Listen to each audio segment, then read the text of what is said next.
My name's Angelo, and welcome to We Want Picks. I'm going to break down the entire UFC Vegas 69 fight card, giving you my picks, my predictions, and my bets. And this card looks a lot different today than it did earlier yesterday because Jessica Andrade is stepping up on 1 week's notice to fight Erin Blanchfield because Taila Santos, the other woman who was supposed to be in the main event, is out and Andrade is in. And I think that makes this fight a lot more interesting. So let's go ahead and break this card down. But before we talk about this week, let's talk about last night. UFC 284 was good to us. We got by the skin of our teeth. The premium member safety parlay does it again. It did what it is supposed to do, which is cash. The premium member safety parlay gave you 3.65 units of net profit last night alone. And if you've tailed it for the last 10 weeks, you would have 19.53 units of net profit. The premium member safety parlay alone is worth the cost of entry. Our premium is $10 a month. $10 a month. You get all the picks, all the bets. You get interactive tools. You get a DraftKings lineup optimizer. There is no world where you should be paying somebody $15 for access to an optimizer when you could pay us $10, get the optimizer and all the other content. There are people tearing out, $20 for my bets, $30 for my bets and my fantasy. That is all nonsense. For $10 a month, you get everything from us, and it is the whole month, not per event. And I'm never touching that price point. In fact, we're adding features and functionality. We have added the line movement tracker for premium members. You have full access to this. It is an interactive chart. You can sort by anything you want, spot the line movement, hop on it, get ahead of the trends, or at least jump on the trends before it's gone too far. So this is up now, and we already have some interesting line movement. Jessica Andrade opened at a minus 190 last night. These have been up for about 12 hours. Last night opened at minus 190, already bet down to minus 150. So if you're a premium member, hop in there now. If you're not, it's freaking $10 a month. Like, what are we doing, right? I just talked through all the money I gave you. The premium member safety parlay alone. Go to WeWantPicks.com. At the top, click Become a Member. And if you want $50, right? Every day we pay anywhere from 5 to 20 people, right? Depending on the day of the week and the size of the event. All you need to do to get that free $50 is go to WeWantPicks.com/bets. We have 4 different sportsbook betting partners. If you use our link to make an account and make a deposit, I send you $50 as a thank you. It's affiliate marketing. They're going to pay me. I'm going to share some of that money with you. It's very, very simple, very, very easy, and we pay out a ton of people, so come get your free money while we're at it. And don't forget, we have some pretty cool merch at shop.wewantpicks.com. So let's break down the card. We only have 11 fights on this card, and the main event is a short notice switcheroo, so we have to choose our spots very wisely, and I think I found some, hopefully. We're going to get you some solid bets, some solid picks. And opening up this card is Jamall Emmers taking on Khusein Askhabov. Jamall Emmers is a very good striker, and he was even able to hang with Giga Chikadze in that fight. He's actually a wrestler in discipline, but he only has a 53% takedown accuracy. His takedown defense, however, sits at a very solid 100%. He took down Giga Chikadze twice in that split decision loss, and Vince Cachero 5 times in that win. He's coming off the first round submission loss to Pat Sabatini, where he rocked Pat, but then he was caught in that heel hook shortly after. Khusein Askhabov is an undefeated prospect that is very good everywhere. He's a Chechen wrestler at his core with wild striking and slick grappling. He likes to start fights with heavy leg kicks and then throw to the head to close that distance and work in some takedowns. His takedowns are impressive. He can shoot a double or scoop you up when you're against the cage. He's very talented, very fast, and dangerous. And I love Khusein in this spot. Jamall's got power in his hands and he can wrestle, but as we've said before, there are levels to wrestling. I see Khusein is just a different level. The Chechen wrestler is better than whatever Jamall Emmers has going on. That's no offense to him, but these people wrestle every minute of their entire life leading up to their professional MMA careers, and I think we're going to see that difference here. I think he wins this fight almost any way that he wants to, or at least anywhere that he wants to. He can hang with the striking, definitely create those scrambles, some early wrestling, and potentially a submission. I have a 2-unit moneyline bet on him at minus 156. If we are gifted a 1.5 round line, I am going to bet the over there. Hopefully they give us a 1.5 round line. If they give us 2.5, I don't know if I'm going to touch it, but if they give us a 1.5, I do think it's an over. Jamall is tough. Jamal's solid. He does have decent takedown defense, which may hold up for the first or second takedown, but Khusein's the pick. I got the bet on him already at minus 156.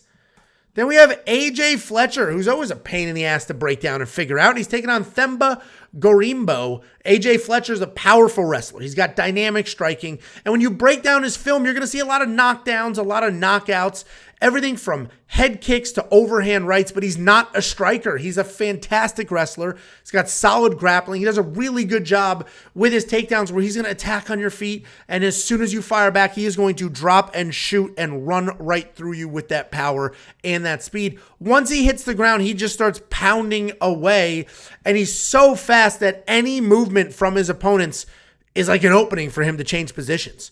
So he's just pounding away. As somebody moves their hips, he's bang, side control. But like, it is crazy how fast and talented he can be. But he is coming off that loss to Andrade, where if that is the only fight of AJ Fletcher's you've ever seen, that everything I just said sounds like a lie. Like I've just been watching somebody else's tape this whole time. He looked great in the Matt Semmelsberger fight. He looked like absolute trash city, hot garbage dumpster fire in his last fight against Andrade, and that was a full camp. So I don't know what the hell happened there, but he's taking on Themba Gorimbo, and he's a distance striker. He manages range really well. He picks his shots. He's long for the weight class and uses that length to keep you at bay. He's typically a counter striker, but he will charge forward when he sees his openings. He does have raw power you'd like to see from a striker, and he can be a bit sloppy when running in.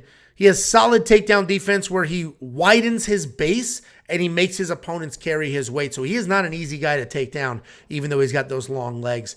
If I didn't watch AJ's last fight against Andrade, he would be in the safety parlay. But I did watch that fight, so he's not.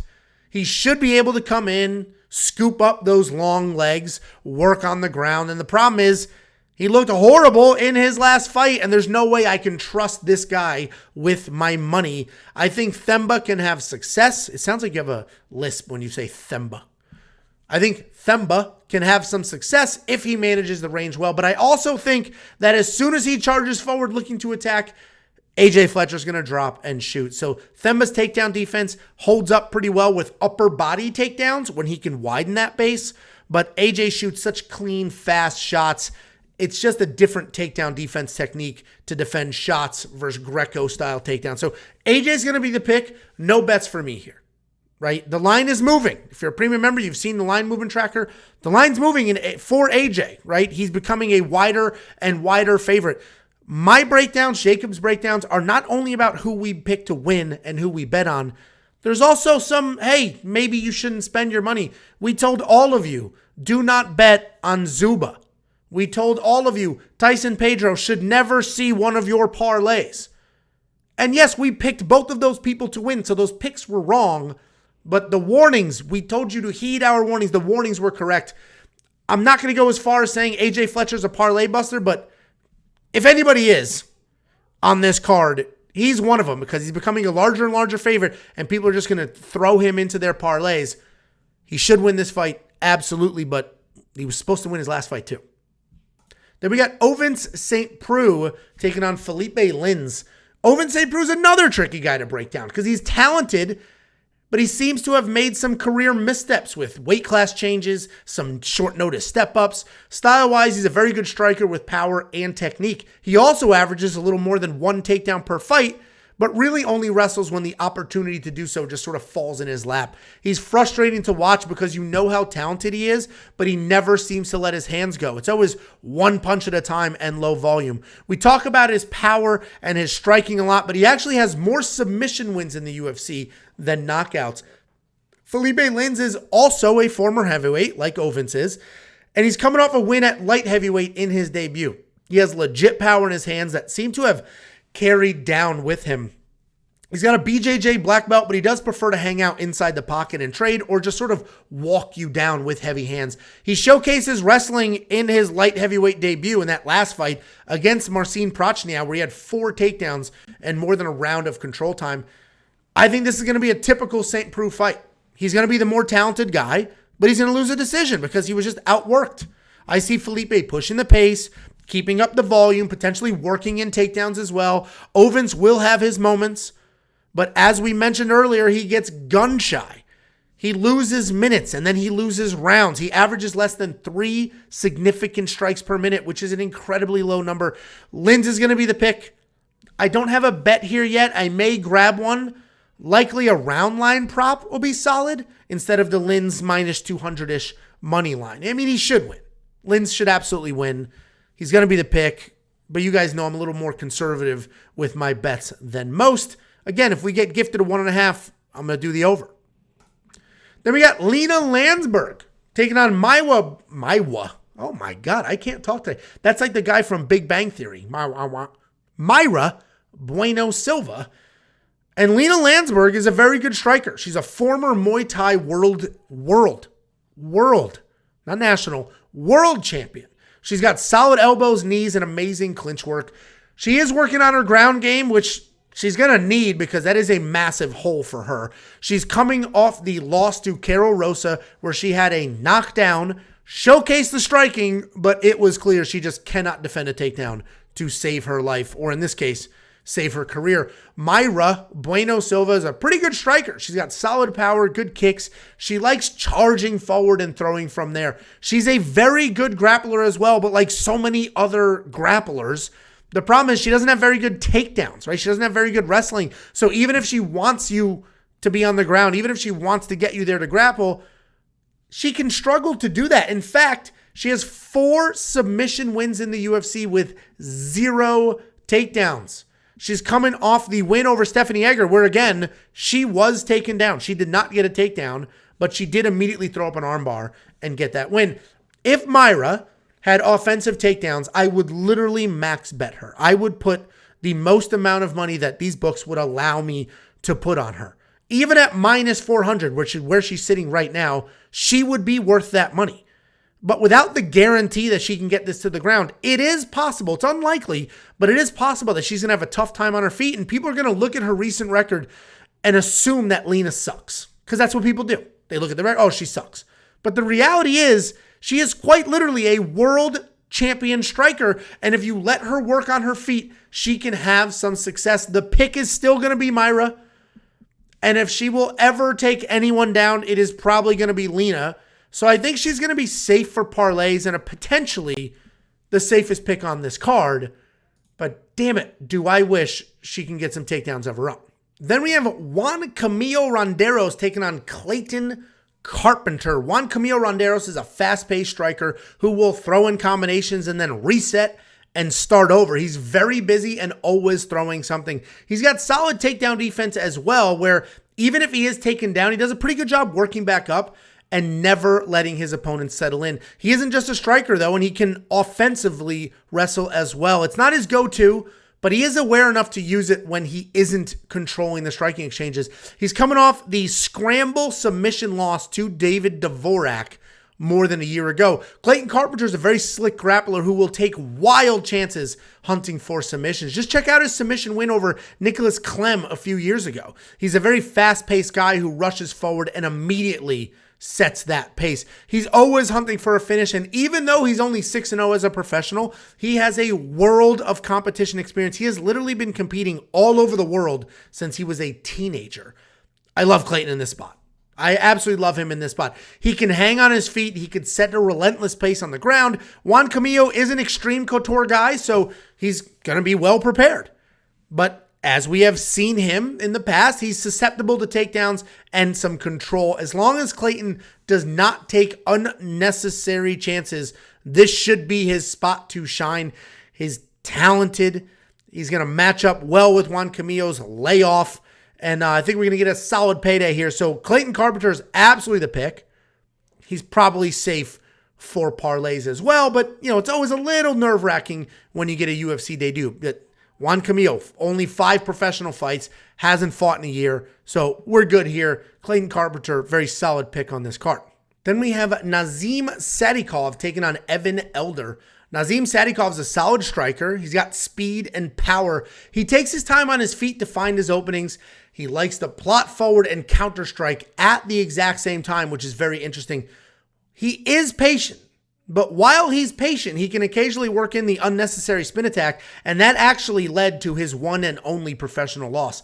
Evan Elder is a very talented guy who's good everywhere. He's got a loose striking style where he lands heavy leg kicks and solid punching combinations. He's got solid takedowns as well, and when he hits the mat, he stays very composed and will methodically work for control while still managing to land strikes. He's got solid submission defense, which he showcased in his loss to Preston Parsons. If you remember that fight, though, it was short notice, and it was at welterweight instead of his natural weight class of lightweight. I think I like Evan Elder here. Nazim's going to be the better straight-up striker, but Evan is more well-rounded. I think he's going to be a little faster as well, and we know that he is tough as hell. He can take a shot, and he will keep coming forward. I also expect him to be the bigger guy in the cage, and I'm hoping he will use that size to bully and get some takedowns. One unnecessary spin attack from Nazim, and Evan may pick him up and dump him the same way that he did CJ Hunter. So even though it's a little risky, Evan's going to be the pick. I will most likely throw a small money line him at some point. The line's moving. I personally use the premium member line movement tracker to literally see where it's going. It's very easy for me to visually see the biggest movers on the card. I'm going to be watching Evan. If I can get better than plus 145, I'm going to drop on it. If the plus 145 drops down to plus 140 and I see the movement going the other way, then I'm going to jump on it. And that's the way to use the line movement tracker. Spots like this. Somebody I like as an underdog. See if I can get better odds. Oh, it's trending this direction. Let me hit it before it goes too far. Oh, I'm starting to get good odds. Let me just sit tight. Let me sit tight. Now I can hit it. So if you're a premium member, the line movement tracker is available to you today. It is just another feature we've added to premium membership. It doesn't cost anything. We are never going to tier out our benefits. It's all going to be $10. It's all going to be unlocked all the times. Anybody tiering memberships, that's just a money grab. It's nonsense. It's a money grab. Do not allow people to do that. Do not pay for tiered memberships. $10, unlimited, everything. Just go to WeWantPicks.com. At the top, click Become a Member. We've got like a 10-fight streak coming up. So you're going to get lots of events out of your premium membership. And we've absolutely been handing out free cash with the safety parlay. Anyway, Evan Elder's the pick. I personally am going to be watching the line movement tracker. And hopefully I'm going to get better odds than plus 145. I will end up having a money line bet on him. Then we got Jim Miller opening up the main card at 59 years old, and he's taking on Alexander Hernandez. Jim Miller's a legend. He's got multiple records in the UFC for longevity. He's a very good grappler. He's got clean boxing. His wrestling is okay. It's not the best, but it's better than a lot of these other grapplers. He has all the veteran savvy. He's tough as hell. He's literally everything you would want from a fighter at his age. He is older. The chin's starting to go. He's not as fast as he used to be. He's somewhat durable still. Not what we would expect, but I mean, Jesus Christ, he's 39. I don't know how many fights he has left in the UFC, but he has managed to put together a nice 3-fight win streak. The most recent one being the retirement submission over Donald Cerrone. Alexander Hernandez is always tough to break down because he is very good. He's very well-rounded. He's got a spotty record. He looks like he can be a champ in one fight. Then the next fight he goes out there, he's just a complete dud. He's beaten some really good people like Beneil Dariush and Francisco Trinaldo, but he also has losses to that like upper mid-level, right? I mean, he's got losses to Moicano, Billy Quarantillo. These are good guys. They're not top 3. They're not top 5, but they're not low either, right? The upper mid-tier guys are beating Alexander Hernandez. Alex is a solid wrestler, very good athlete. He's got power, speed, but he can struggle to mix in the wrestling, which allows his opponents to settle into a rhythm and pick him apart. And honestly, I'm having a hard time knowing what to do here. I don't know how many times I can look at Alex's talent and then pick him to win only to watch him go out there and get beat. But I also can't be over here picking a slow 39-year-old to beat a young, well-rounded, fast, athletic 30-year-old. It's just so tricky. Jim is basically an older, slower Billy Q, and if he comes out here busy throwing hands, he can have some success. With that being said, I don't think I can pull the trigger on Jim Miller. So I'm going to go ahead. I'm going to pick Alexander to win this fight. He should win. He's younger, faster, stronger, more athletic. He's all the things. But how many times have we seen him be all the things and not get it done? He's going to be the pick. I am saving my money I can't trust him with my money anymore, and I don't know if you can either. So Hernandez is the pick. I'm going to be full in rooting for Jim Miller. You should as well. This guy's a legend. He's done everything we could ask him to do and more. Then we have Josh Parisian taking on UFC newcomer Jamall Pogues. Josh Parisian is a come-forward striker. He's got a ton of output. Last week, I spent a whole bunch of time talking about Parker Porter's output and how he set the significant strike record at heavyweight. Well, Josh Parisian was on the other side of that fight. He set the record with him. And the volume does come at a cost, though. So he's got a ton of volume. Josh Parisian will set a pace. He'll throw a bunch of strikes, but he does gas. And even if he doesn't full-blown gas out hard, he definitely loses the sting on his punches. Josh has 10 knockouts under his belt, but hasn't been able to find that power in the UFC. He is coming off the ground and pound win over Alan Baudot, where it's the first time we really saw him push a grappling game plan. Jamall Pogues is a busy heavyweight who always seems to be throwing something. He's got solid volume and a decent pace, but not the heavyweight power that you would expect. He can grapple as well. In his first Contender Series fight, he had 7 takedowns. And on the regional scene, he has quite a few as well. He's not particularly dangerous anywhere, but he does set a nice pace, and he can work everywhere. This is another tough spot, right? Josh Parisian is a proven entity. We have seen him win volume matches. We have seen him win grappling matches, and we have seen him be durable as well. I think Josh is a solid underdog in this spot. The thing that worries me here, though, is his takedown defense. It's a very low 42%. And if Jamall brings the grappling game plan like he did against Brigago, he can have a lot of success here. I'm going to pick Parisian here. I do like the higher level of competition, right? He's had the harder slate to work with. I don't like that when Jamall strikes, he keeps his head straight up in the air. So because of that, Josh Parisian has fought the better people. Jamall strikes with his head up straight in the air. I think Josh Parisian can have some success, touch the chin, get to his face, stay busy. If we're lucky enough to get a 1.5 round line, this is another one where I'm probably going to bet the over. Josh Parisian is going to be the pick. I'm not money lining. These are heavyweights. The only time I ever bet on heavyweights is when it's my personal friend or it's a guarantee. This is not a guarantee, although another line movement tracker fight. Josh is continuing to become a larger and larger underdog here. I don't think it's ever going to be enough for me to bet him per se. Well, I'll never say never, but keep an eye on it. If you're on his side or Jamall's side, the movement is important to you either direction. Then we have the very talented yet very disappointing William Knight taking on Marcin Prochniak. William Knight is stupid strong. He's athletic. He's fast. He's powerful. But he's not very good. He's never going to be the tallest guy in the division, but I imagine he's still going to have the insane power. He's going to be the fastest, one of the hardest hitting guys in this division. Technique-wise, he's a heavy-handed striker. He's got decent wrestling. He's got decent cardio. He averages more than 2 takedowns per fight, but only has a 44% takedown accuracy and a 48% takedown defense.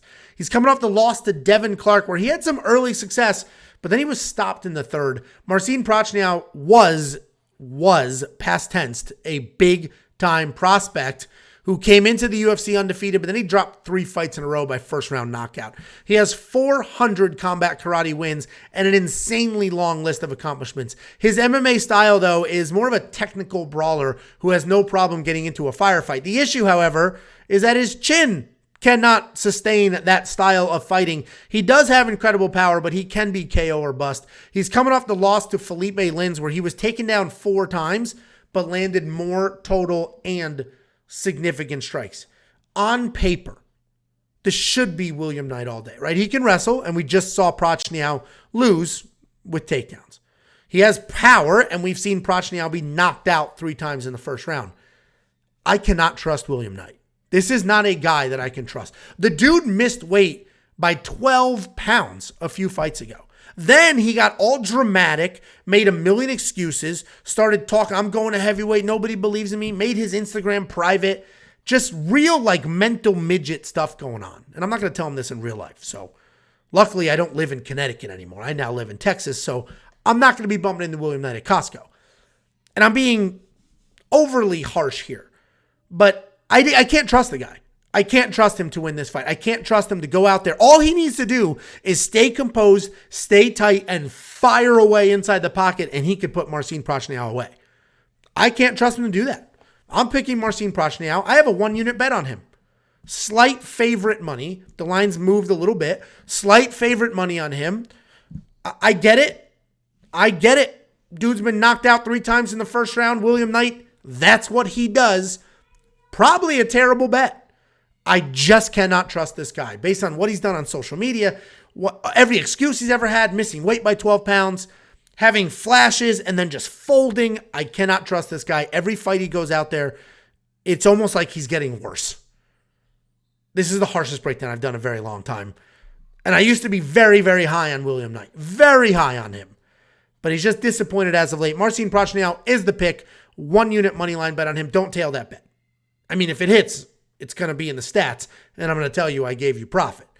It's definitely the riskiest money line bet I've done in a very long time, especially at a full unit. Then we have Zach Pogues taking on Jordan Wright. Zach Pogues is a light heavyweight who moved up to heavyweight for the opportunity on The Ultimate Fighter. The Ultimate Fighter's over. He lost in the finale, and now he's back down to light heavyweight where he belongs. Zach's a very strong wrestler who does not hide his game plan. He's got a low stance where he pumps the jab, he launches overhands, and then he takes shots. If his opponents overcommit in the striking, he's going to immediately duck under it and start wrestling. He can stand and bang as well, but that is definitely what got him trouble in his last fight and not what he should be doing. Jordan Wright is a rangy karate-style striker with a 100% finish rate, both in his wins and his losses. He's got big power and is obviously looking for a finish. His in-and-out karate style works well for him, where he strikes both on the entries and the exits. He does not have much offense, but he has incredible wrestling defense. He's tricky on the ground, and in scrambles, he's coming off yet another TKO loss to Dusko Todorovic, where for the second fight in a row, he came out with a grappling-heavy game plan. It's almost like he's aware, and this is what fighters should do, right? He's aware that his chin isn't what it should be for his striking style, so he's trying to evolve into a grappler. And you got to go Pogues here, right? You have to. He can wrestle, he can hit hard, and he can set a pace. Outside of the KO loss to a very big heavyweight in his last fight, he has proven to be durable. The new Jordan likes to wrestle, and I don't see him out wrestling the bigger and better Pogues, which means he's either taken down or stuck swinging wild. So Pogues the pick. Honestly, the value is going to be inside the distance. I'm more of a money line bet guy. I'm not typically this guy by stoppage, this guy by, because then, yes, you're going to get better odds, but it's riskier. That's why the odds are better. Pogues probably a safe win inside the distance kind of guy. And just because that's literally how Jordan Wright loses his fights. So if you think Pogues is going to win, well, then he's going to win by stoppage. Then we have the new main event of the evening. We now have Jessica Andrade taking on Erin Blanchfield. Jessica Andrade stepped up on 1 week's notice. We found out last night during UFC 284 that Taila Santos is out and Jessica Andrade is in.